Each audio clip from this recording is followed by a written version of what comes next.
Alhamdulillahi Rabbil Alamin. Allahumma salli wa sallim ala Sayyidina Muhammadin miftahi babi rahmatillah adada ma fi ilmillah, salatan wa salaman daimain bidawami mulkillah wa ala alihi wa sahbihi.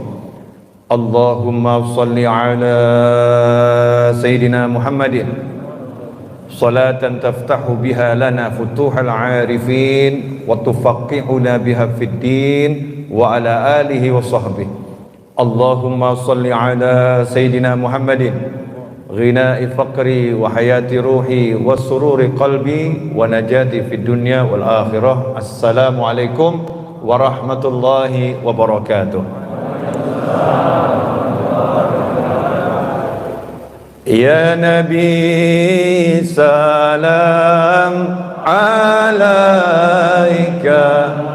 Ya Rasul salam alaika, Ya Habib salam alaika, salawatullah alaika. Saya mau kasih contoh gitu loh.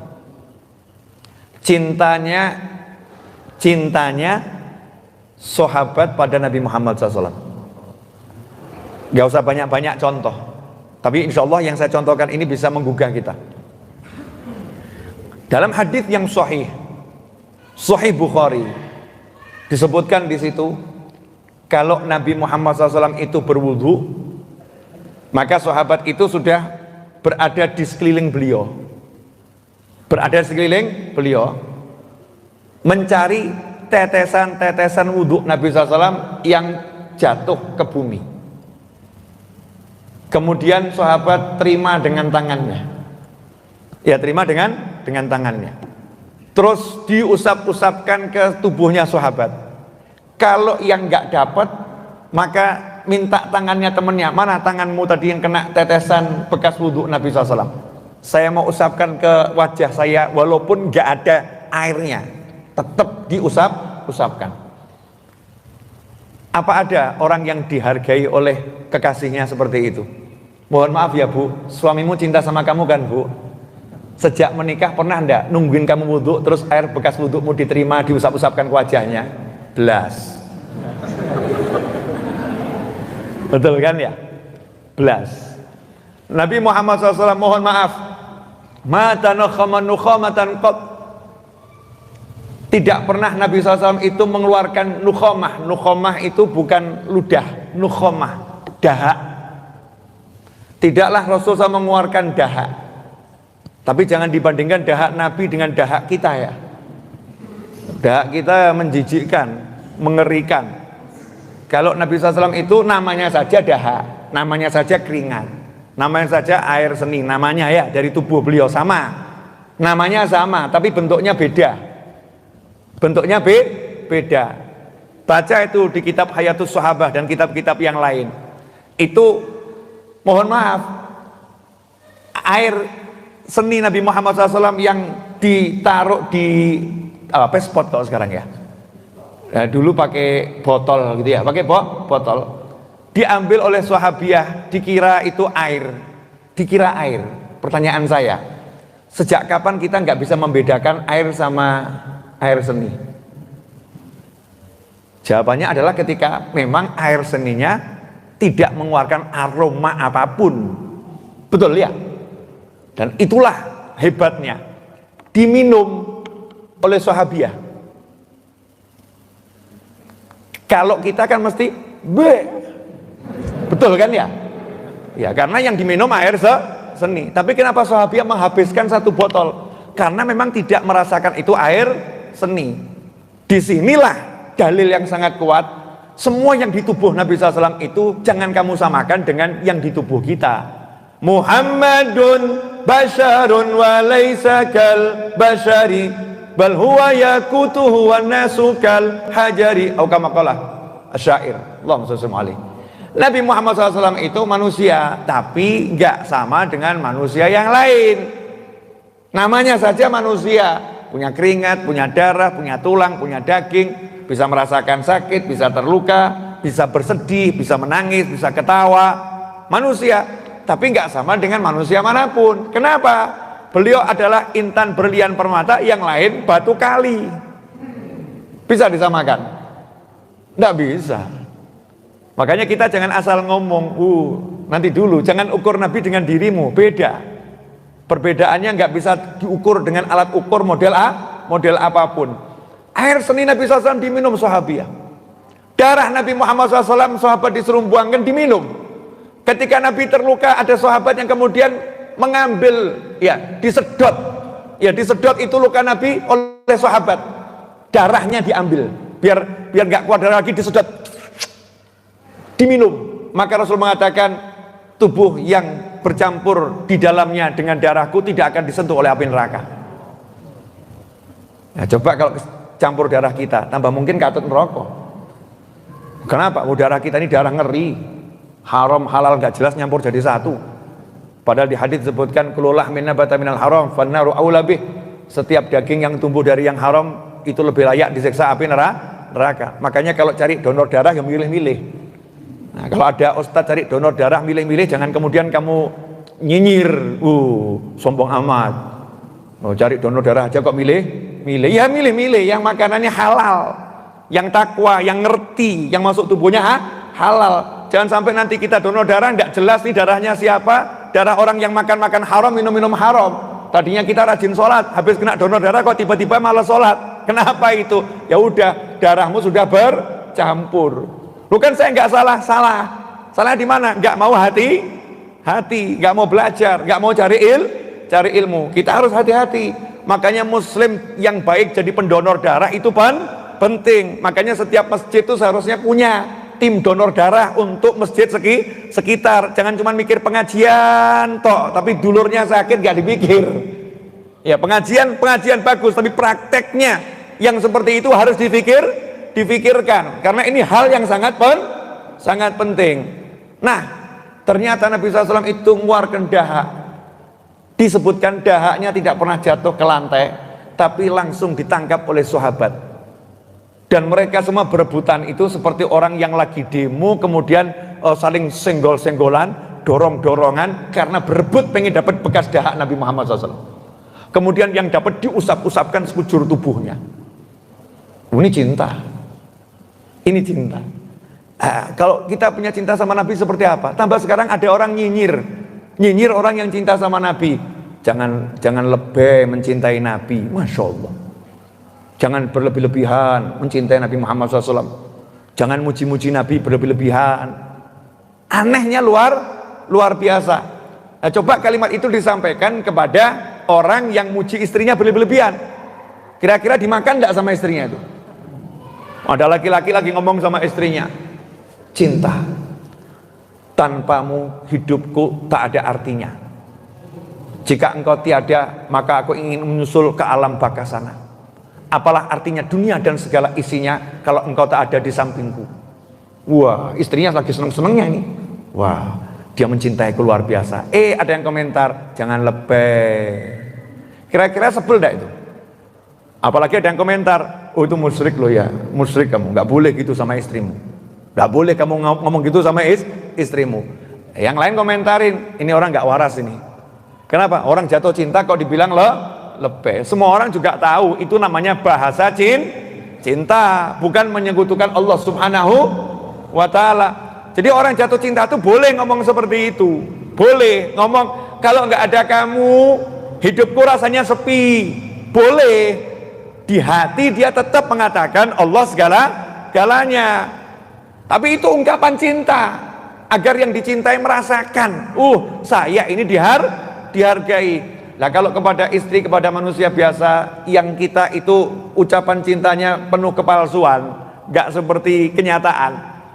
Lantas bagaimana terhadap Nabi Muhammad SAW yang semuanya gak palsu, semuanya itu asli, dan bahkan yang kita sampaikan belum berarti, masih jauh sekali. Ikhwani rahimakumullah. Nah, cinta pada Nabi ini jalan selamat. Tadi contoh-contoh cerita itu kan singkat ya, saya ngambil waktu 15 menit ini di press itu singkat sekali contoh-contoh cinta. Sampai Nabi SAW mengatakan, ajarkan kepada anak-anak kalian itu 3 hal. Ajarkan mereka, yang pertama, mencintai Nabi Muhammad SAW. Yang kedua, ajarkan mereka mencintai keluarga Nabi Muhammad SAW. Yang ketiga, ajarkan mereka qiraatul Quran. Ajarkan mereka baca Al-Quran. Ini hadis agak aneh ya. Kenapa kok belajar baca Al-Quran sama Nabi ditaruh urutan ketiga? Kok enggak yang pertama? Padahal kalamullah. Karena orang belajar Al-Quran kalau hatinya enggak cinta Nabi, enggak cinta keluarga Nabi, nanti jadinya sesat dan menyesatkan.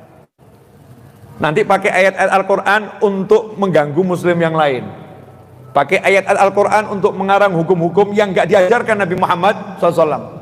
Akhirnya jadi aliran-aliran yang akhirnya meresahkan masyarakat. Kenapa? Karena dia pakai Al-Quran tapi enggak cinta sama Nabi, enggak cinta sama keluarga Nabi Muhammad SAW. Kalau cinta sama Nabi ada di hatinya, dia akan mencintai semua yang dicintai Nabi Muhammad SAW. Saya ambil contoh satu, karena waktunya udah habis. Kalau waktunya habis saya senang. Ya, berarti pertandingan usai. Silahkan nanti dilanjutkan sama yang lain. Nah, satu ya, gak usah banyak-banyak. Ini kok lihat saya nggak enak semua, kenapa ini? Saya udah lama nggak offline. Ini termasuk di Bandung offline saya pertama kali. Saya setelah ini ada tugas di tempat yang lain. Ya, jazakumullah khairan. Jadi satu hal sebagai penutup ya, untuk menutup kajian ini, mudah-mudahan ini bukan yang pertama dan bukan yang terakhir. Insya Allah saya bisa kesini lagi untuk ngaji bareng ya, amin. Nah, sayangnya Nabi SAW kepada umat manusia itu luar biasa. Banyak orang yang salah memahami tentang Yahudi. Walan tarda ankal yahudu walan nasara hatta tattabi'a millatahum. Ayatnya jelas. Yahudi dan Nasrani tidak akan ridho sama kamu sampai kamu ikut agama mereka.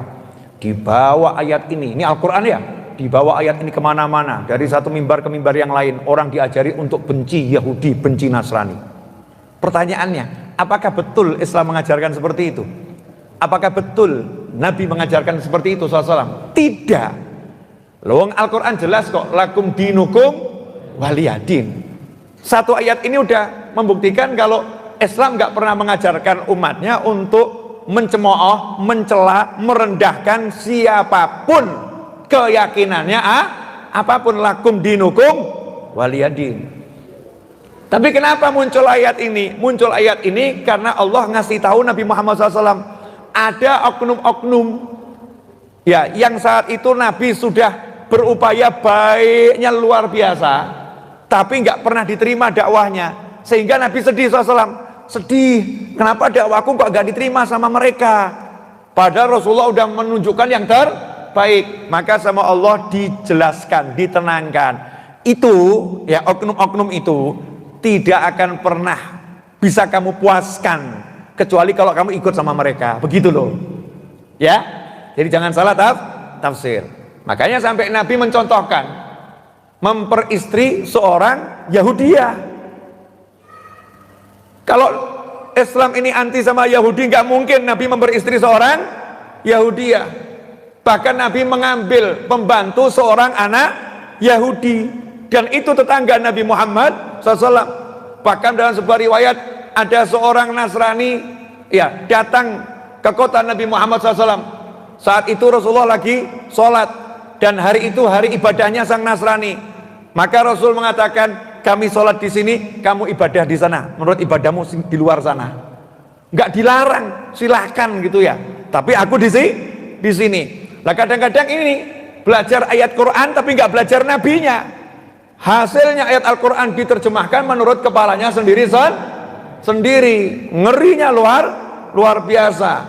Ikhwani rahimakumullah. Lakum dinukum waliyadin. Selesai. Inna dina indallahil Islam. Ya menurut muslim ya aku Islam yang benar, tapi aku tak akan pernah cemooh siapapun. Itu prinsip yang diajarkan Rasulullah SAW. Makanya penting cinta Nabi ini. Ini kalau orang nggak belajar cinta Nabi, tapi diajarin Al-Quran, hadis, cinta Nabinya enggak, jadinya salah kaprah. Senin puasa, tapi puasanya nggak seperti niat Nabi. Kadang saya nanya sama orang puasa Senin, ngapain kamu puasa hari Senin? Ya puasa Senin, kan sunnah Nabi. Loh, berarti kamu cuma ngikutin puasanya saja, nggak ngikutin niatnya. Kan Nabi puasa hari Senin kan ditanya sama sahabat, kenapa engkau puasa hari Senin ya Rasulullah? Karena ini hari kelahiranku. Hari Senin hari kelahiranku. Jadi Rasulullah puasa hari Senin itu memperingati hari kelahirannya. Lah kita kalau Senin puasa apakah ngomong sama Allah, ya Allah saya akan peringati hari kelahiran Nabi dengan puasa di hari ini? Apa ngomong begitu? Nah, ini berarti kita nggak ngikat puasa kita dengan niatnya Nabi Muhammad SAW. Nggak tahu tujuan puasa Nabi Muhammad SAW. Kenapa?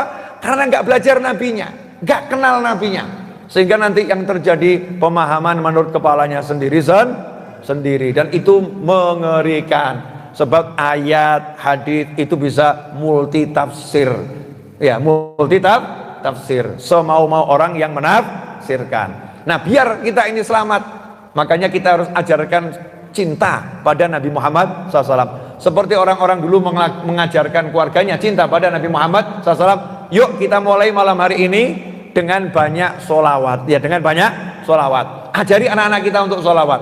Anak saya itu kalau meminta sesuatu saya suruh sholawat dulu. Sholawat. Bahkan anak saya kalau mau nawar, Abu ya tolong belikan ini ya, Anis sholawat 1000 kali belikan ini. Yang Ali nggak mau kalah, Ali mau sholawat 1000 kali, Abu ya belikan ini. Jadi nawarnya itu biar saya mau ya pakai sholawat. Ya, saya ajari memang begitu. Biar apa? Biar di hatinya paham yang paling dicintai bapaknya adalah Nabi Muhammad SAW. Biar terikat.